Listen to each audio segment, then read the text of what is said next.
The submarine went down with the codebooks still aboard, and the war grew longer by 2 years. On the night of 30 October 1942, northeast of Port Said, the boarding party from HMS Petard climbed down into the wounded hull of U-559, and the sea came in faster than they could work. Lieutenant Tony Fasson and able seaman Colin Grazier drowned in the control room. 16-year-old Tommy Brown, a NAAFI canteen assistant with no business being there at all, was on the conning tower when the boat rolled and slid under, and he was pulled from the water having saved nothing. The short weather cipher and the short signal book stayed in the captain's cabin, and the cabin went to the bottom of the Mediterranean. In this alternate timeline exploration, we examine what could have happened and why the real history unfolded differently. To understand the weight of what sank that night, you have to understand what had already been lost. On 1 February 1942, the German U-boat arm had introduced a four-rotor Enigma machine, the M4, for its Atlantic and Mediterranean boats. Bletchley Park's Hut 8, which had been reading the old three-rotor traffic with something close to fluency, went dark overnight. They gave the new cipher a name, Shark, and for 10 months they could not read it. Alan Turing and Hugh Alexander were not short of brilliance. They were short of paper. The break back into Shark, when it came in the real world, came on 13th December 1942, and it came because two men had swum into a sinking submarine and handed up a bundle of documents before the water took them. Here, the bundle stays down. December passes. The Admiralty settles in for a blind winter it assumes will be temporary. The assumption is reasonable. It is also wrong, and no one in Whitehall will understand how wrong for another 18 months. Captain Roger Wynne's submarine tracking room occupied a windowless room in the Citadel, and its work was less glamorous than it sounds. Wynne was a barrister by training, a naval reservist by circumstance, and he plotted U-boat patrol lines the way a good lawyer builds a case, from bearings, from patterns, from the shape of past attacks and the silence between them. High-frequency direction finding gave him fixes when a boat transmitted. Traffic analysis gave him volume when it gave him nothing else. Intuition gave him the rest. It is worth saying plainly that Wynne was often right. The tracking room's evasive routing, steering convoys around waiting wolfpacks rather than fighting through them, had always saved more tonnage than the escorts sank. That remains true. The difference is the word often. With Shark readable, Wynne worked from near certainty. The Operational Intelligence Center could tell the Admiralty where the boats were, not where they probably were. Without it, he works from estimate. An estimate has a failure rate. Through the winter of 1942 into 1943, that failure rate is measured in ships, convoys that would have been bent 40 miles north steam straight into the patrol line. The sinking curve, which in the real war began its long fall through those months, does not fall. It holds. Then it climbs. Nobody in London yet calls this a crisis. They call it a bad winter. March 1943 arrives, and the great convoy battle around SC-122 and HX-229 unfolds exactly as it did in reality. 22 merchant ships lost, the escorts overwhelmed, the wolfpacks feeding for 4 days across a stretch of ocean where no aircraft could reach. In our history, this was the last Allied crisis before the tide turned. The Admiralty later admitted that in those weeks it had come close to concluding that convoy had failed as a system of defense. In this timeline, that admission is not written after the war. It is written in March, and again in April, and again in May, because the battles that follow go the same way, and then the ones after that. Admiral Sir Max Horton had taken over western approaches in November 1942, and he was by any measure the right man. He fought the battle with what he had: escorts, aircraft, radar, the growing skill of hunter groups. What he did not have was the ability to know, on any given morning, where Dönitz had drawn his line across the ocean. Horton could win engagements. He could not choose which engagements to have. Karl Dönitz was promoted Gross Admiral on 30 January 1943 and made Commander-in-Chief of the Kriegsmarine, replacing Erich Raeder, while keeping direct command of the U-boat arm. He had always argued that the war could be won by tonnage, by sinking merchant ships faster than the Allies could build them. In our history, he was wrong by the spring of 1943. Here, for a while longer, he is right. and the consequences of that arithmetic would prove catastrophic. But first we have to understand what happened in May. In the real war, May 1943 broke the U-boat arm. The Germans lost 41 boats in 31 days, and on the 24th Dönitz withdrew his forces from the North Atlantic convoy routes. It has been called Black May ever since. The withdrawal does not happen here. The killing does. This is the point where it becomes tempting to imagine that Enigma won the Atlantic by itself, and the temptation should be resisted, because it is false. The Allied victory of 1943 rested on a convergence of things that had nothing to do with code-breaking. High-frequency direction-finding sets went to sea aboard the escorts themselves. Centimetric radar found surfaced boats at night. The lee light lit them in the last seconds of the approach. Escort carriers put aircraft over the mid-ocean gap. Independent support groups gave Horton the freedom to reinforce a threatened convoy without stripping another. Very long-range liberators closed the air gap south of Greenland, and the air gap had been where the U-boats did their killing. All of that still exists. All of it still works.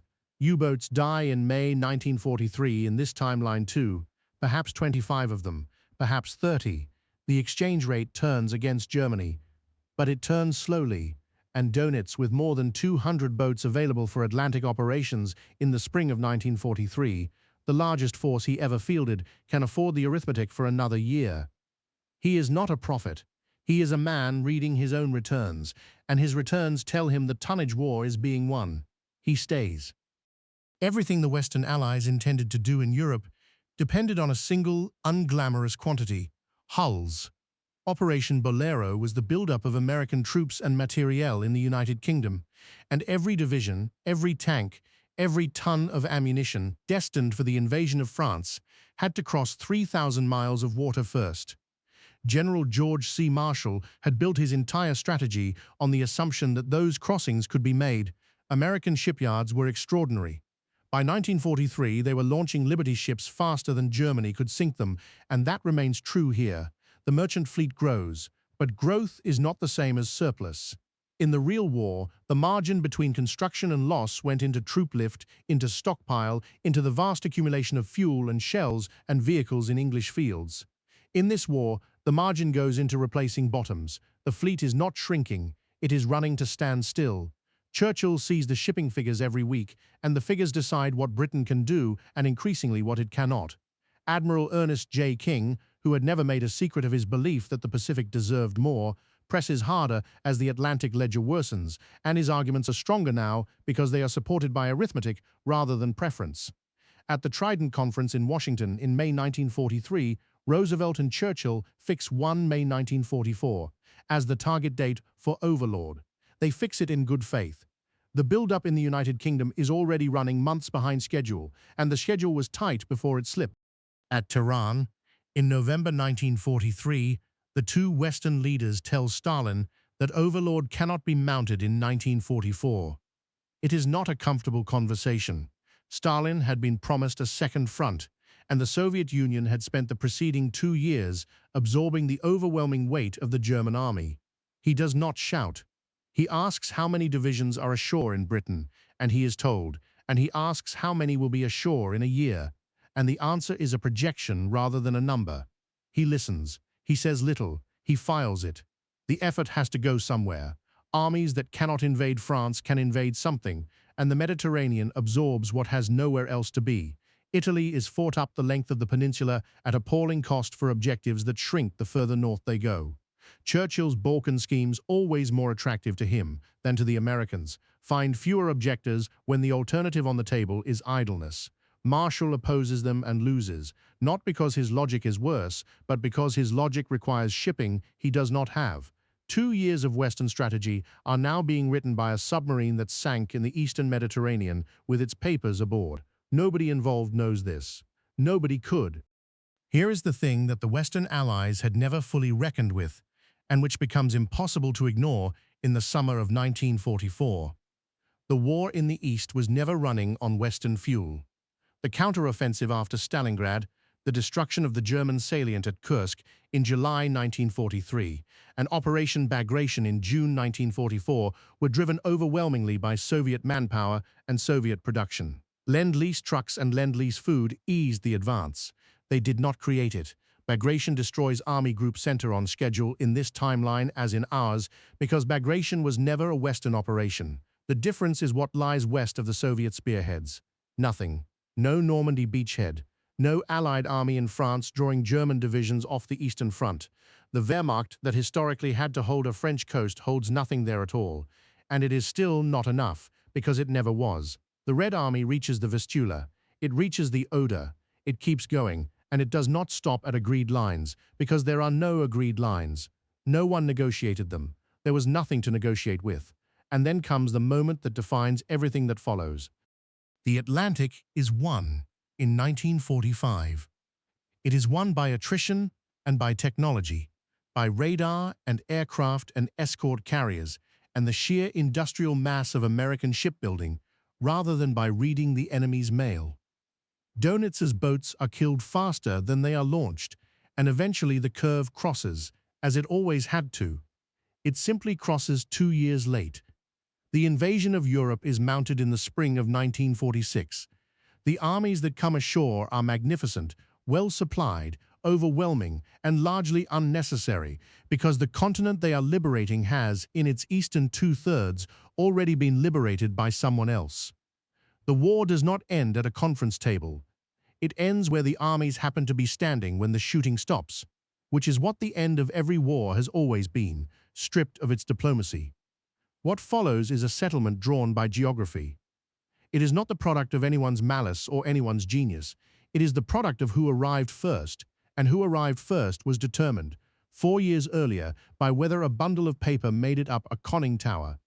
2 men drowned in a sinking submarine in the eastern Mediterranean on the night of 30 October 1942. In the histories written afterward, in the accounts of why the map of Europe looks the way it does, they do not appear. Tony Fasson and Colin Grazier were awarded the George Cross in our timeline, and even then most people have never heard their names.